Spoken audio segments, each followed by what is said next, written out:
नमस्कार दोस्तों, आपका स्वागत है आपके अपने YouTube चैनल अद्भुत ज्ञान स्टोरी में।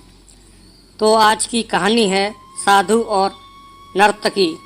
किसी गांव में एक साधु रहता था जो दिन भर लोगों को उपदेश दिया करता था। उसी गांव में एक नर्तकी थी जो लोगों के सामने नाचकर उनका मन बहलाया करती थी। एक दिन गांव में बाढ़ आ गई और दोनों एक साथ ही मर गए। मरने के बाद जब ये दोनों यमलोक पहुँचे तो इनके कर्मों और उनके पीछे छिपी भावनाओं के आधार पर इन्हें स्वर्ग या नरक दिए जाने की बात कही गई। साधु खुद को स्वर्ग मिलने को लेकर पूरा आश्वस्त था। वहीं नर्तकी अपने मन में ऐसा कुछ भी विचार नहीं कर रही थी। नर्तकी को सिर्फ फैसले का इंतजार था। तभी घोषणा हुई कि साधु को नरक और नर्तकी को स्वर्ग दिया जाता है।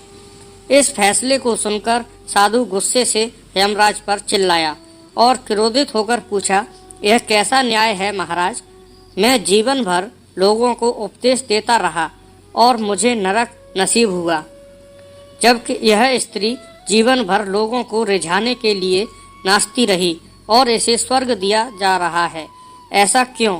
यमराज ने शांत भाव से उत्तर दिया, यह नर्तकी अपना पेट भरने के लिए नाचती थी, लेकिन इसके मन में यही भावना थी कि मैं अपनी कला को ईश्वर के चरणों में समर्पित कर रही हूँ। जबकि तुम उपदेश देते हुए भी यह सोचते थे कि खास तुम्हें भी नर्तकी का नाच देखने को मिल जाता।